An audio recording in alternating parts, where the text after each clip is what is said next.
Assalamu alaykum, hörmətli qarindoshlar, yaxshimisizlar? Bugun 2024-yili 27 yanvar shanba kuni kech. Bugun men tuvandagi mazmunlarni diqqatingizga sunmoqchi. Aldı bilan Amerikaning iqtisodiy, jumladan pul muomala bozori va uy mulk bozorini o'sishga olgan mazmunlar. Anadan keyin sun'iy aql va ma'rifat haqida qo'shimcha mazmunlarni diqqatingizga sunaman. Aldı bilan Amerikaning iqtisodidan kelaylik. O'tgan yilninki 5'de Amerika'nın iqtisodşünaslari bu yıl yani 2023 yılı Amerika'nın iqtisodi qattiq qo'ndi.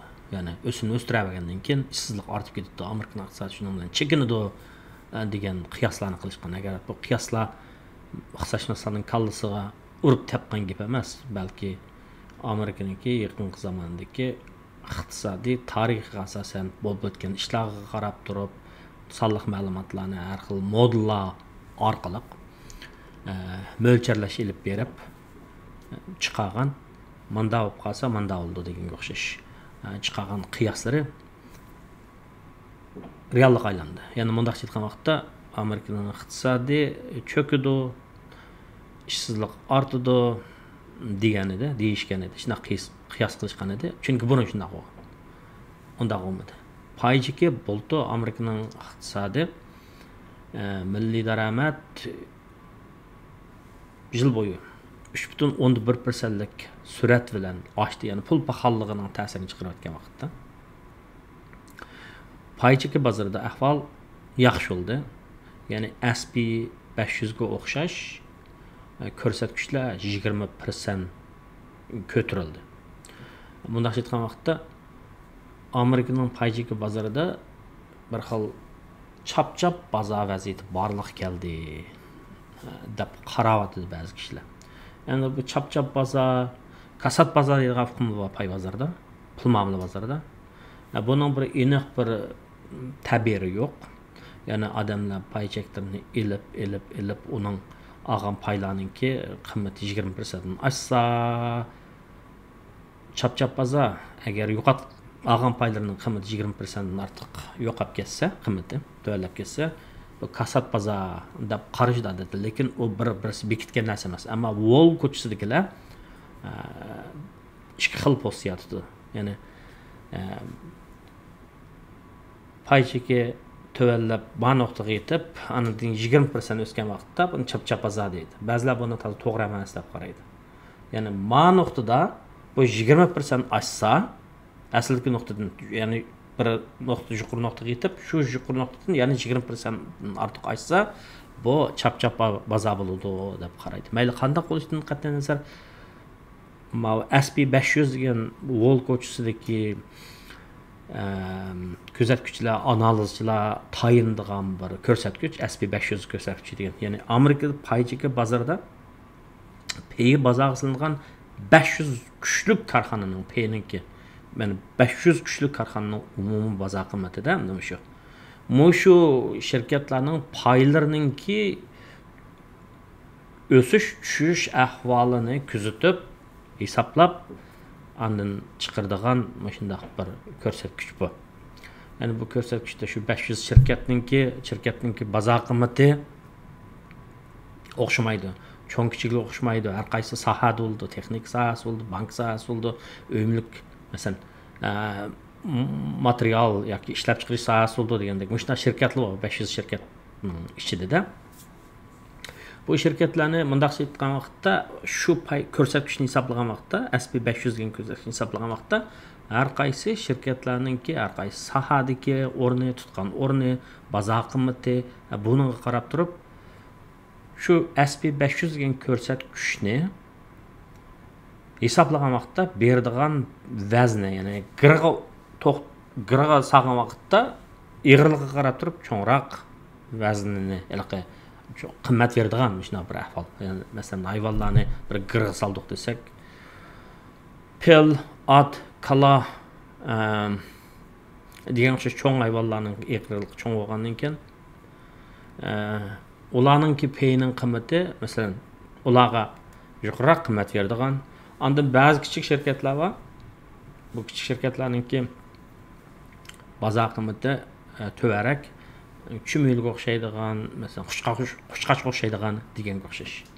Şu bu 500 şirketler, 500 şirketninki şu payçıkı bazardagi ahvolda o'zining foydasini ahvoli, shirkatning taraqqiyot ahvoliga o'zgarishiga qarab turib, bular ba'zida tushib qoladi 500 shirkatning ichidan yengisi qo'shiladi. Yana uzib mang'ini qoladi, shalinib qolgani qolib qoladi degan gap. Bu 500 paychika bozorida, masalan, New York paychika bozorida Wall ko'chasidagilar mush SP 500 ga qaraydi. Bu SP 500 ko'rsatkichiga da hisoblanadigan 500 shirkatninki P'ninki umumiy bozor qiymati butun Amerikadagi paychika bozor selingan mablag'ninki 75%ni tashkil qiladigan bo'lib, 11 trillion dollardan ortiq pul mana shu SP 500 ko'rsatkichida deyishdi kishilar. Hamda o'tgan yili iqtisodshunoslar Amerikaning iqtisodiy shundoq chekinadi degan emasmi? Yumshoq qo'nmaydi, qattiq qo'nadi degan. Yana aeroplan havodan uchib ketib pastga qo'ngan vaqtda xatar chiqadi degan. Balo qazo bo'ldi degan. Unda bo'lmadi. İşsizlik artmadı, işsizlik tushdi. O'simni o'stirish natijasida, odatda ishsizlik ortib ketgan ish tarixi shunday bo'lib kelgan. Ishsizlik artmadı. Pul pahalılığı tizginlendi.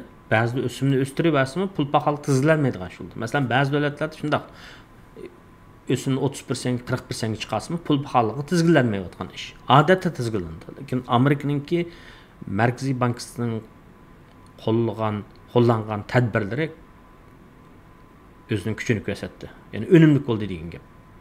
2022 yılı 3. aydan başlap hala ötken yıl 11. ayakça 11 kıtım ösüm istedi. Çünkü Amerika'nın pul pahalılığı bir çağda 2022 yılı 6. aylarda 9,11% gidip Amerika'nın 40 yıldan bu yankı iqtisadi tarixida pul pahalılığı en yuqoriga yetken bir ahvalına barlıq keldi. Anadan sırt yana bu ösüm nispetini qayta östürüş, şundaq qısqa vaqtdan ko'p qitim östürüş hadisesi işimi, yani 0%dan 5,5% şu östürüş ahvali. Bu 11 qitim 20 yılın içinde 11 qitim östürüş ahvali 22 yıldan buyan 22 yıldan içinde tunji qitim bo'lgan ish.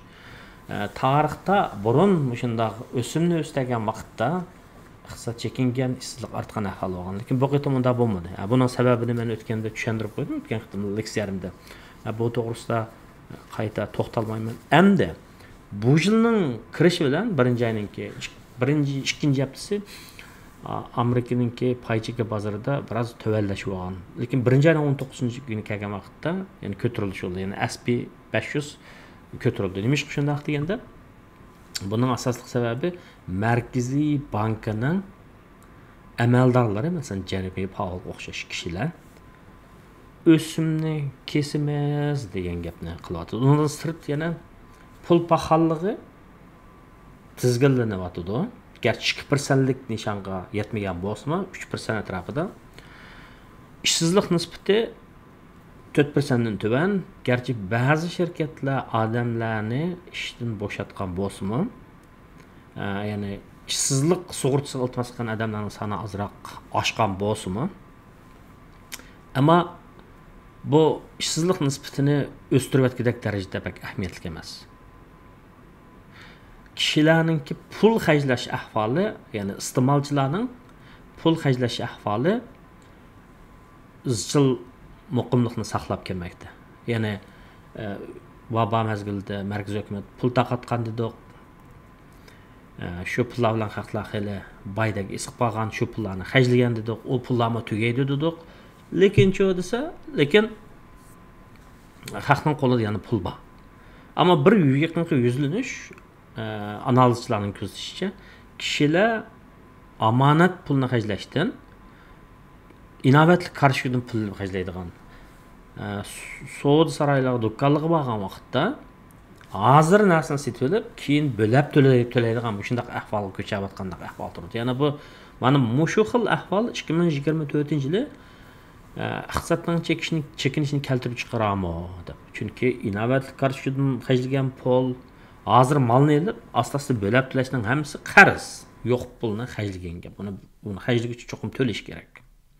Agar bunday odamlarning soni ortsa, summasi ortsa, bu keyin boshqaroq ahvolni keltirib chiqaramdi deydigan bir andishini keltirib chiqaryapti. Ya'ni hozir 2024-yildagi iqtisodga nisbatan kishilarda, bularmi shirkatlarda, mablag' sag'ishlarda umidvor vaziyat bo'lyapti. Shun kishilar hozir iqtisod yaxshi bo'ldi. Shirkatlarningki ba'zi shirkatlar pul xajligil turgan gap, tijoratimizni kengaytiramiz deb. Shirkatlarning foydasi oshidi, pay cheki o'sidi degan umid bilan pay chekini setil bo'lgan gap. Şu paylarda biraz kötürlüş olayotgan gap. Bu SP 500 da kötürlüş oldu degan gap. 1-19 kuni yana bir kötürlüş oldu. Ama baho to'xtamay o'zgarib turdi. Kishilarning ish haqqi o'zgarib turdi, lekin bahoning o'zgarishi deb emas. Odatda COLA deb qo'ydi, cost of living adjustment deb qo'ydi. Idora shirkatlar birovning maoshini o'stasa, normal ahvolda agar birovning favqulodda xizmatdagi o'rni roli muhim bo'lmasa, o'rni o'smasa, uning maoshi shu 2% atrofida, 2-3% atrofida o'sadi. Ya'ni pul paxalligining ta'sirini ko'zda tutib, 2-3% har yil qarab chiqib baholab 2-3% o'stiradi. Agar bir odamning unvoni o'ssa, xizmat darajasi o'ssa, vazifasi muhim bo'lsa, boshqacha o'sadi. 10%, 20%, 30% qilib shunday o'sadigan ishlar bo'ldi. Ammo umumiy ahvolda har yilgidek idora jamiyatlar xizmatchilarning maoshini tanishapmadi. 2%dan 3% degan gap. Chunki pul paxallik odatda 2% bilan 3% atrofida bo'lsa, bu tabiiyroq bo'ldi, qabul qilingan pul paxallik bo'ldi. Ya'ni vaqtning o'tishiga ergashib pul o'ziniki setilish kuchini yo'qotmadi. Bu bir ashunaq bir ahvol. Shunga hozir mablag' sag'uvchilar iste'molchilarmi hatto nimaga iqtisodga nisbatan umidvor qarayotgan gap. Ya'ni nima kishilar innovat qarashdan pul olib xajlaydi degan vaqtda xizmatimni saqlab qola olaman deb. Xizmatim bor. Bu xizmatimni yo'q deb qo'ysam yana xizmat topa olaman deb.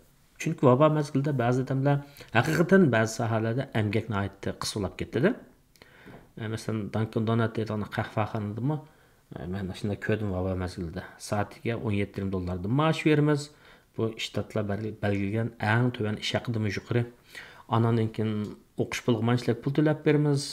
Salomatlik sug'urtasi, bu degandek mandaq benefitlar bor, mandaq bir foydalar bor degan e'lonlarni ko'rdim. Necha yilning oldida 4 yil xususiy maktabda o'qib, oliy maktabdan bitirib, bakalavrlik unvonini olgan oliy maktabning o'quvchilarininki nimasi soatlik ish haqqi ashundan boshlanadi. Demak, bu vaboning yuz berishi nurg'un narsalarni o'zgartirdi. Idora jamiyatlarda kishilarninki idora jamiyatlarning xizmat tartibini, ularning kirimini, tabiiy muhitni, masalan, odamlar hozir idoraga berib, mashinada berib ishlamay, uy ishlaydigan, unday bo'lgan chog'da havo qo'yib beradigan gaz mashinaning gezi istak azroq tuvan bo'ldi. Ularning ba'zi mayga ketadigan pullar saqlanib qoldi. Parking mashina to'xtatib ketadigan pullar saqlanib qoldi. Ammo ular harakatni oz qilganlik uchun uyda o'tirib 19 pound 9-10 kilo samirib ketdi degandek shunday gaplarmi bor. Demak, bu vaboning yuz berishi nurg'un narsalarga ta'sir ko'rsatdi. Kishilarning psixikasiga ta'sir ko'rsatdi. Fursat ba'zi odamlarga haqiqatan fursat berdi. Umuman aytgan vaqtda iqtisodiy jihatdan Amerikada shu vaboning yuz berishi bilan iqtisodiy jihatdan odamlarga nisbatan bir xil lotereya chiqqandek ish bo'ldi desak bo'ladi. Hukumat tijoratchilarga, aholilarga pul taqatdi. Masalan, Trump hukumati vazifadan qilish chig'idimi taqatgan, Biden chiqqandan keyin taqatdi, hijroq taqatdi. Ashuna sabablar tufaylidan ashlarning hammasining ta'siri bor-da. Jug'lanma ta'siri bor. Ashning ta'sirida Amerikaning iqtisodi qiyodan tushib ketmadi. Ya'ni yumshoq qo'ndi. Dunyoning butun dunyodagi mamlakatlarning ichida Amerikaning iqtisodi kuchli o'rinda. tuğdu. Hem de bu SP500 indeks ko'rsatküçü. SP500 ko'rsatkichining ichida 493 shirkatninki pay chekining o'sishi ba'zilarining tushib ketdi. Ba'zilarining o'sgan bo'lsin, bak ko'rinarli emas, ammo 7 muhtasham deb qo'yamdiq. Shirkatning payi, texnik shirkatning payi alohida o'sgan gap. Ya'ni Alpha, Amazon, Apple, yana Meta, Nvidia, Tesla, Microsoft degan o'xshash 7 shirkatninki, texnik shirkatninki pay cheki alohida o'sdi. Masalan, Nvidia'ning 400% o'sgan, 4 o'sgan gap. Shu 1-2 yilning ichida. SP500 2022 yılı 10. ayının 12. gündən bu yıl 1. ayının 9. günlükçü bo'lgan ahvola aralıqda 30 şu SP500 ko'rsatkichi 35% o'sgan gap. Shunga buni ba'zilar chap-chap bozor deb atadi. Lekin bozor chap-chap bo'la olmaydi. Qo'saq to'ygandan keyin yana adam yal berdigan ish yo'q. Shunami bozorninki bazarning qanday bo'lishi yana insonlar o'zi yashayotgan ijtimoiy muhit, cho'ng siyosiy kuchlarning o'tirisidagi ta'sir, geopolitical ta'sir bularning uchraydi. Hozir o'tir sharqda to'qinish va Osiyoning dengiz raylarida to'qinish ehtimolliklari bor. Yevropadagi urush 2-yil qadam qo'ydi, 2 yil bo'laydi dedi. Fevral kelsa 2 yil bo'ladi. Undan texi axlışdan xabar yo'q. Andan keyin Afrikada avvalgi Qor dengizi atrofida, nima? Qor dengizi, Qizil dengiz atrofida azroq kichik to'qinishlar bor. Ularning hammasi savdoga, mal yo'tkashga, neft bazasiga bularga ta'sir ko'rsatdi. Andan keyin dunyoda milliy daromadning umumiy ko'lami jihatdan aytgan vaqtda 2-o'rinda deb turayotgan Xitoyning iqtisodiy cho'kishi va bularning hammasi ta'sir ko'rsatdi degan gap. Shunga 2023 yilning 5-da iqtisodshunoslar Amerikaning iqtisodi bu yil chekinishga qadam qo'ydi deganda, chekilmadi, ochdi. Hozir hamda iqtisodshunoslar nima deydi desa, Amerikaning iqtisodi bu yil 2024 yili yaxshi bo'ladi deb atadi.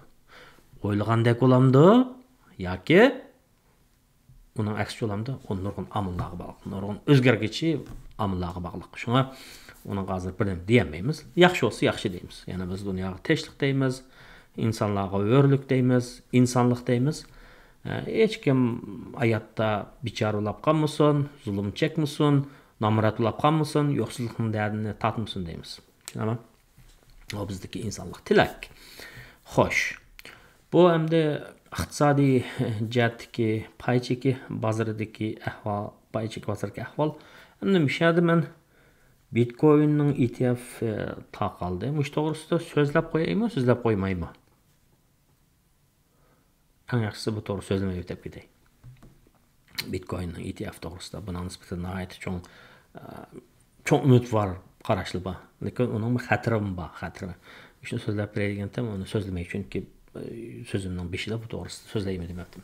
İkinci iş ömürlük bazarı. Amerika'nın ömürlük bazarıdaki ahval nima deganda 30 yıllık mortgage yani öyle üçün aladigan qarzning o'sim nisbati tuvan chaqda nurg'un odamlar uy olgan, u uyning bahsi qattiq o'sdi Amerikada. Bu odamlar bu uylarni yani shu tuvan o'simda olgan tuvan o'simda algan uyni bular satmaganligi uchun yangi uylar bozorga vaqtida kirmaganligi uchun Amerikaning uy bozoridagi ahvol nima desa, ham hozir o'sim nisbati o'sib ketganligi uchun mortgage rate o'sib ketganligi uchun 7%, 6.7% atrofida bo'lganligi uchun uyning setilish ahvoli tuvalib ketgan gap. Ilgirki asosan degidek setilgan uylarning 90%i burun silinib bo'lgan, haqli o'tag'an uylar bo'lsa, 10% yangi uylar bo'lgan bo'lsa, hozirgi ahvol nima desa, mana bu ahvolni ko'z tutib, uyning bahsi o'rlayotgan. Buning sababi öy satımız deydigan adamlarning satadigan uyning bo'lmasligi, ya'ni yangi uylarning bo'lmasligi yoki uyni satimiz deydigan adamning bo'lmasligi. Ham o'sim nisbati mortgage o'simi, ya'ni uy salimiz, uyning bahası, ya'ni ish qilinayotganligi uchun bu odatda baho o'sgan vaqtda ta'minlovchilarga nisbatan insentiv deb qo'yamiz, bir rag'bat bo'ladi bular. Ma'va narsaning bahosi o'sayotibdi, ma narsani bilan ta'minlasam bozorni pul topaman deb o'ylaydi. Bir narsa qisqa bo'lsa, shuni izlab kelib topgan savdoga pul topa oladi. Shundami? Uy mulk savdogarlari hozir mushu xil prinsip bo'yicha ishlayotgan gap. Ya'ni uylarni yangi uylarni selayotgan gap. Hozirgi ahvolda nima desa, bu ma'lum shtatning gapini demayapman. Ben umumyuzlik deyapman. Amerikadagi uy mulk bozorida satimiz deb chiqarib qo'ygan uyning 70% kon uylar, mavjud uylar, 30% yangi uylar. Bu yangi uylarni yuqoriroq baho setish uchun bu uy sotuvchilar mandaq bir xil perks, mandaq bir xil rag'batlantirishni qiziqtirishlarni qilayotgan gap. Uyning birinchi qavati polini mandaq yasab berma. Ortiq ma uskunini berma, masalan. To'nglatqi, kralg'i, kir yuydigan mashina, kirni quritadigan mashina olib berma degan o'xshash. Yoki bo'lmasa qarzingni, mortgageni mancha % tushirib berma deydigan. Ahvol shunday hamda. Bizning shtat boshlig'i o'tgan hafta bir nimaga farmon chiqardimi-ki bu? Men onu xabarning 5 yilini ko'rdim. 4 milliard dollar pul ajratib, mush bizning shtatda yangi uy selishga, ya'ni kirim to'varak odamlarni qo'llash yuzidan yangi uylarni ko'proq selishga shu shtat maliyasidan qo'llaydigan bir gapni qilib o'tibdi. Ya'ni bu uy bozoriga, uy mulk bozorida yangi uylar selinsa, bahoninki turaqlashishiga, sal tushishiga buning foydasi bor. Ammo agar iqtisod sal chekinishga qarab maqsa, o'sim nisbatini kessa, Markaziy bankka o chaqda mortgagening az to'la tuvanlashini keltirib chiqdi. O chaqda yana 3% kutib turgan odamni uy olamiz deydigan ahvolmi, ya'ni ish mumkin. Shunga qaysi xil ta'sir ustirak o'rin turdi, unga yana qaraymiz. Bu ikkinchi ahvol. Hamda üçüncüsü, ben so'zlab beradigan mazmun. Ben 2022 yil 5-oydagi bir leksiyada New York vaqti gazetasining Stone yozuvchisi, texnika, iqtisod haqida shunday yozdigan Peter Coy degan kishiningki, agar iqtisodshunoslar shuncha aqlli bo'lsa, nima ishga bayamas degan mazmunni cho'rdab yozgan bir maqolasining mazmunini deb bergandim. Ama o maqolaning bir qismini olgandim, ikinci kitobimda Elektriklash melodiyasi deganda. Shu odamning New York vaqti gazetida yana o'tgan hafta bir yozmasi chiqibdi. Nima desa, sun'iy aql insoniyat uchun bir qurol bo'lish kerak. Biz uni qog'masligimiz kerak. Unda yaxshi foydalanishimiz kerak degan bir obzorchi maqolasi ekan. Bu kishi MIT'da bir da'no iqtisodshunos bor. Darın Hashimoğlu deydigan, Turkiyadan kelgan kishi Massachusetts Texnik institutining, ya'ni Paul Samuelsonga o'xshash Nobel iqtisod mukofotiga erishgan iqtisodshunoslar o'qituvchilik qilgan fakultet. Shu fakultetninki shu o'qituvchisi, ya'ni bu Darın Hashimoğlu'ningki mana danliq kitoblari bor. O'sha asrdagi danliq iqtisodshunos hamda bu kishi.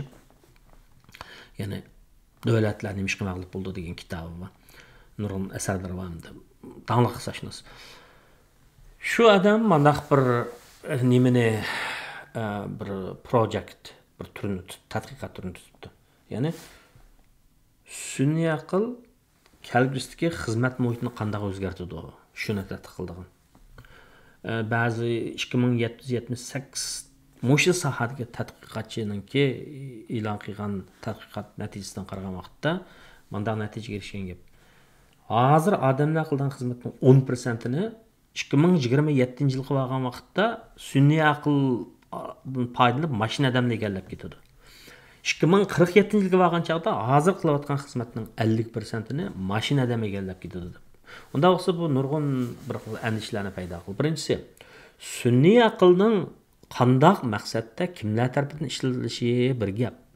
Yana bir gap, sunniy aqldan foydalanib shundaq xizmatlarni, ba'zi bir xil funksiyalik mulozimatlarni ba'zi bir sunniy aqllar mashina odamninki o'rilishiga havola qilgan bo'lsak, odamlarda ishsiz qoladigan ahvol chiqdi. Uning ustiga bu mashina sunniy aql bilan odamdek fikr qildi degan bilan uningda inson bo'lgan his tuyg'u hukm qilish iqtidori bo'lmaydi. Insoniy da his tuyg'uning ta'siri uchramaydi. Demak, u kim nimani qildisa, shuni qiladi degan gap. Shunga ba'zilar buning nisbatan aytgan vaqtda odamlarda andish paydo qilayotgan gap. Darin Hashimoğlu'nun o'zini tozi umidsiz qarayotgan gap. Hozir bu sunniy aqlga nisbatan aytgan vaqtda muayyan bir shundaq tizginlash, kontrol qilish, qilib silish olmaydigan bo'lsa, kelgusi bizning kelgusimiz qorong'u deyapti. Ya'ni bir tarafdan ishsizlikni keltirib chiqarish mumkin.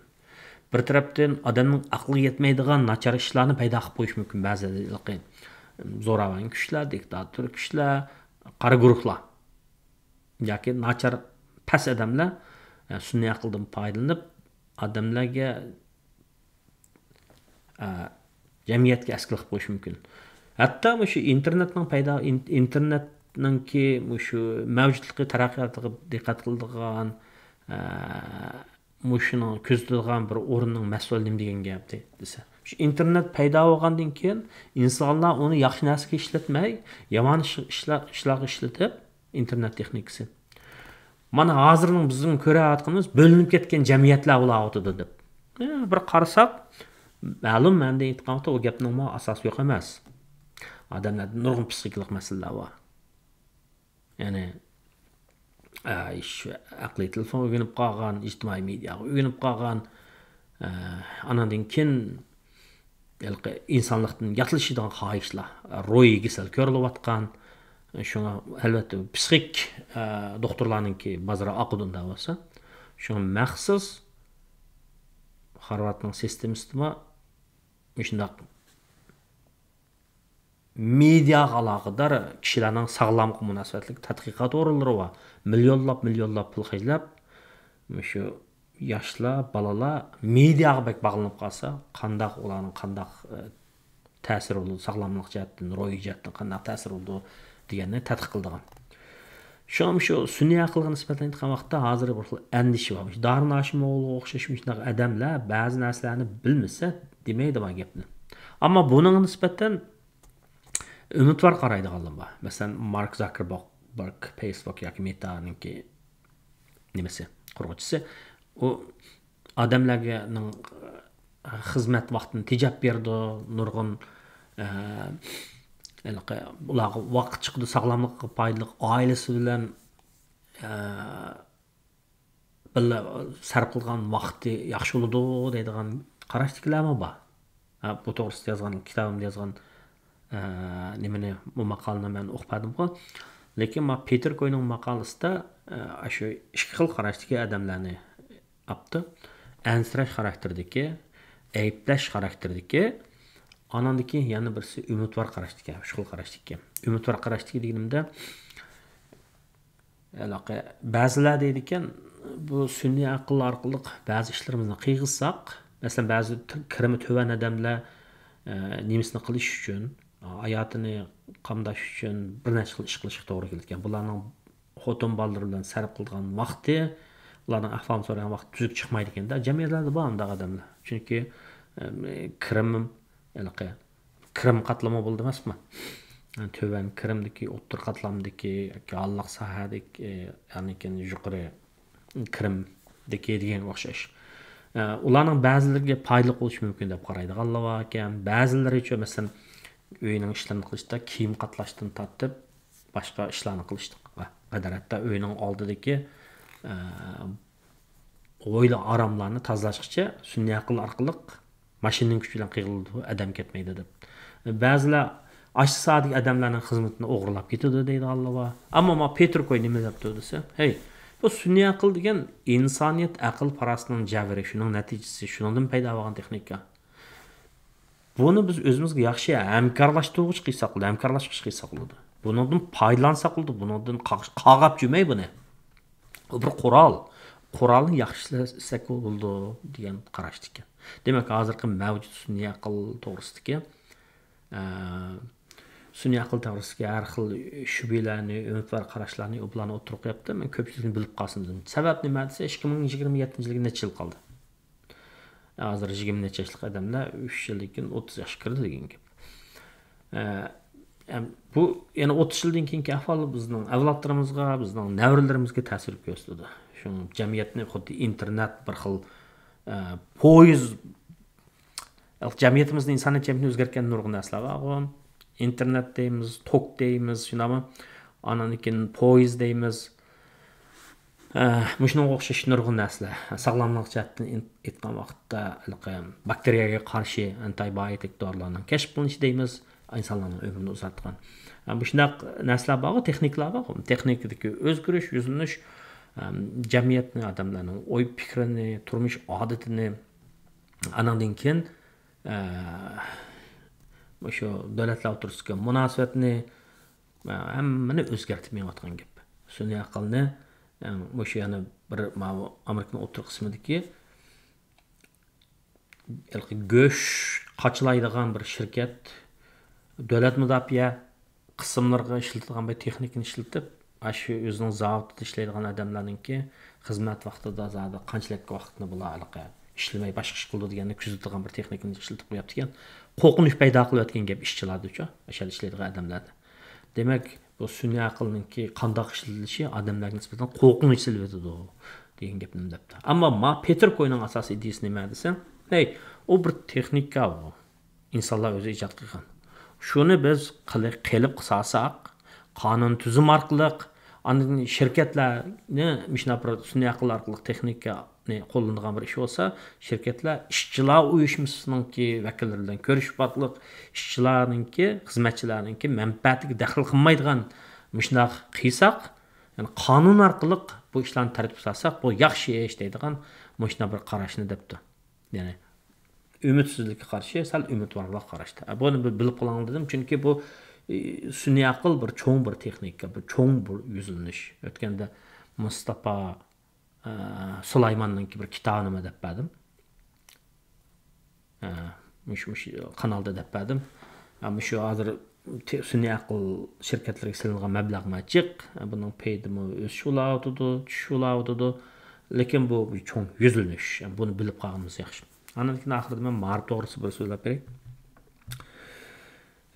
Oldingi qitimlik leksiyada, men o'tgan qitimlik leksiyada Lex Bostanov bilan Jeff Abrametsninki Oltin ko'chlar Amerikadagi ko'chma bo'lgan kishilarning hikoyasi degan kitobning mazmunini so'zlab bergan chog'da shularning chiqargan mundaq yakunini bir so'zlagandim. Ya'ni Amerikada tug'ilgan bolalar ota-onasi Amerikada tug'ilgan bolalarning kuniga qaragan vaqtda ota-onasi sirtqi boshqa davlatdan kelib, u bola Mishada tug'ilgan, ota-onasi boshqa davlatdan bo'lgan, ashularning kuni tiz yaxshilab ketadi degan yakunni chiqaribdi bular. Amerikada ota-onasi tug'ilib cho'ng bo'lgan bolalarga qaragan vaqtda, ota-onasi boshqa elda tug'ilib, o'zi Amerikada tug'ilgan bolalarningki yuksalishi, bu yuksalishi deganda kasb jihatda, kirim jihatda yuksalishi yuqoriroq, yaxshiroq bo'ladi ekan deb yakun chiqibdi degandim. Bu hamda nurg'un sonliq ma'lumotlar asosida chiqarilgan. Bir narsani bir daraxt andaqlam shaptil mevsisi, ba'zilar butun daraxtlar, bog'chadagi butun daraxtlar shaptil mevsisi ekan deb desak bo'lmaydi, umumlashtirish xatoligini o'tkazamiz, ammo mundaq bir kunlik hayotimda uchrashgan odamlar bilan, muomala qilgan odamlar bilan paranjib qo'yamiz-ku insonchilikda. Bizning mahalda bir Vyetnamlik ayol bor-da, do'koni bor. Bular kiyim, bu ham eglik tiklashga munosabat qilishim so'zlab qo'yapman. Chunki eglik tiklash melodiyasi degan kitobimda mazmun yozganman. Amerikaga kelgan odamlar ko'chmalarning hayotiga qarayman, kim qanday tijorat qildi, qanday yashaydi, tirikchilik qildi deganga qarayman deb. Bir qismlar kelgan vaqtda bankachimi deb keladi, pul qarz berib, pul topma deydi, paychiga o'ynab pul topma deydi. Bir qismlar masalan Vyetnamliklar tirnoq yasashdan shug'ullandi, Hindistonliklar zanjirsimon do'kon, mehmonxona bilan Meksikaliklar jismoniy emgaklarga munosabatli ishlarni qildi, mulozimatga oid ishlarni qildi degandek gaplarni yozgandim. Hamda ma Vyetnamlik yana qarasam, Osiyoliklar ko'pinchisi shu kiyim yuydigan, quritadigan, dazmol soldigan, ananikin kiyimninki uzun qisqasini hamda tangshaydigan tikuvchilik ishni qilar ekanda. Shunda bir yaxshi, tirishchan bir ayol bor. Bir chaqda borsam, necha yilning oldida onun balası pul aldı ekan to'q. Oy, nerede o'qiysan desam, o'rta maktabda o'qiydi. Shu balası shu Bostondagi bir xil daniq xusus maktabga o'tibdi. Bo'lgan bir ish bilan shak borgandim. Bir narsani tashlab qo'ydigan. Borsam, u mening balamning ahvolini so'radi. Ashuna so'rashadigan gap ayol. Voy balang nerede qanday o'qidi, o bu deb. U o'zining balasining ahvolini dedi.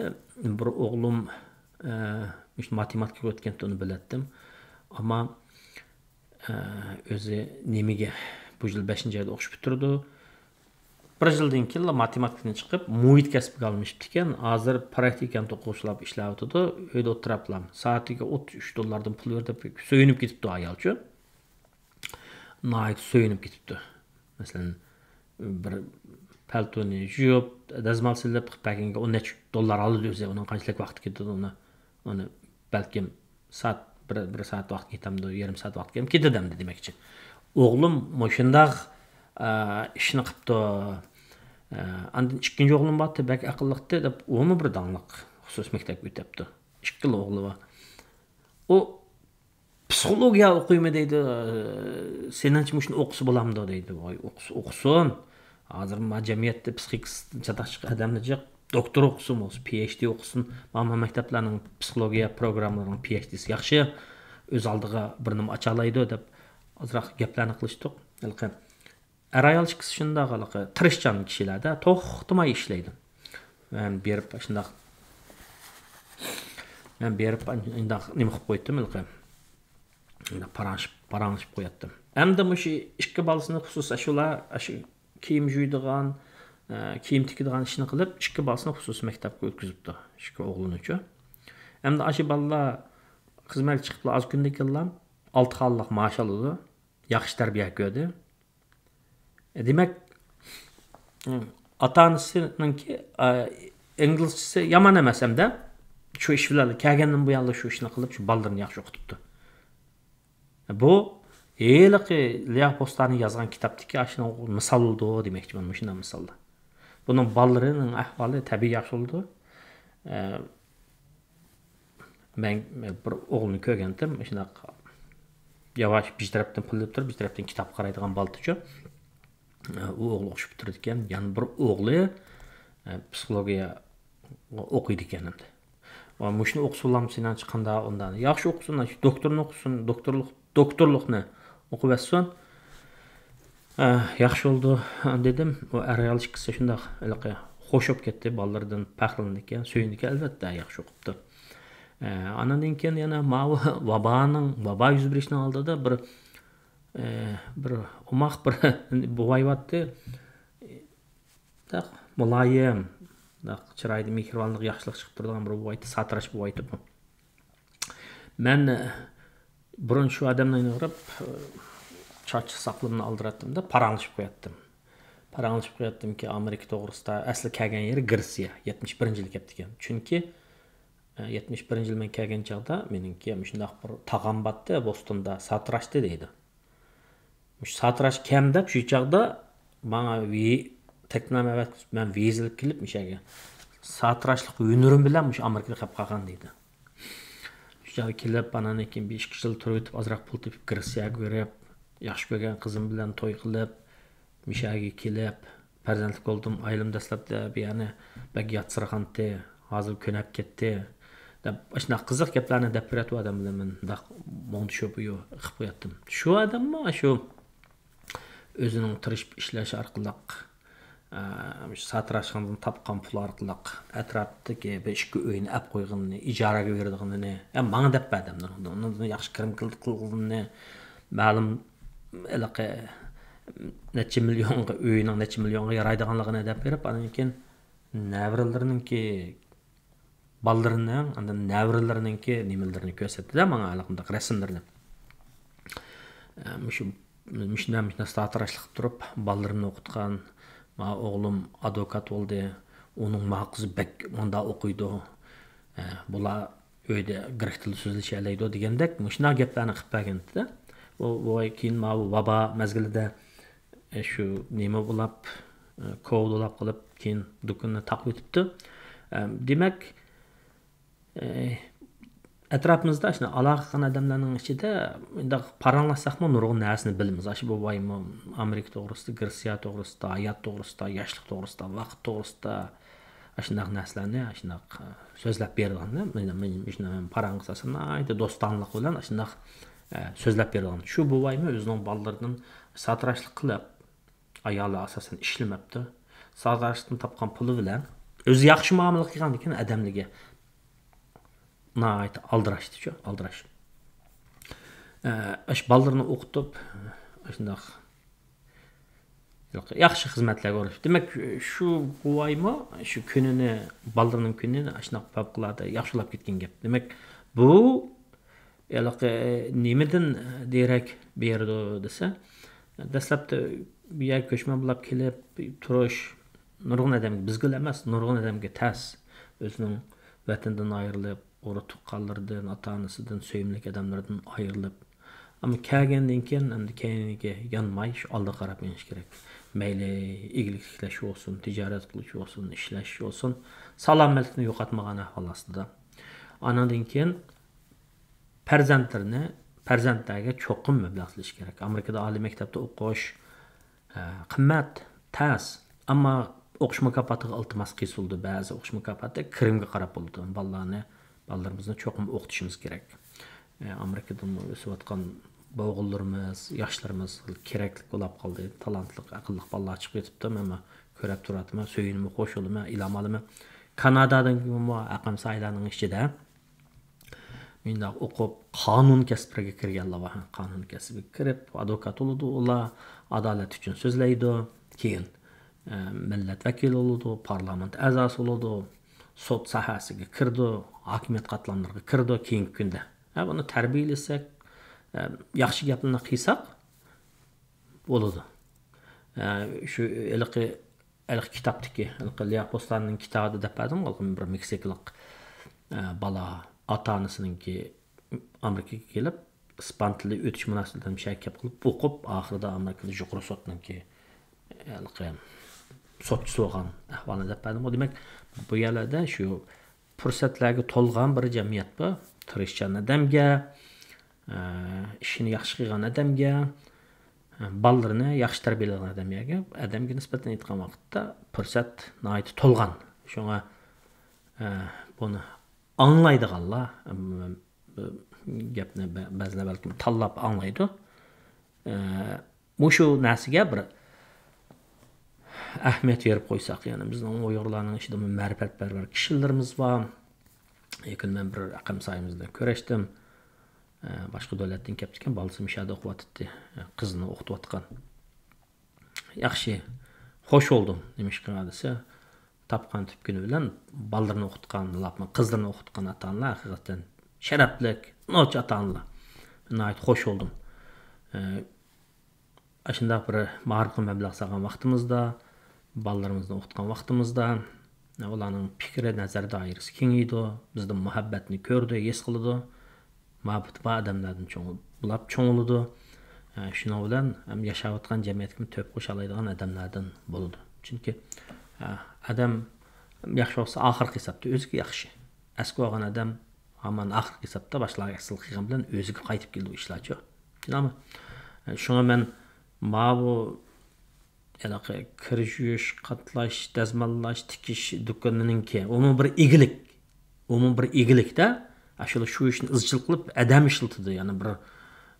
Yani bir ishga adam ishlatdi shu do'konda. Boshqalarga nom berdi deganga. Shu bir egilik.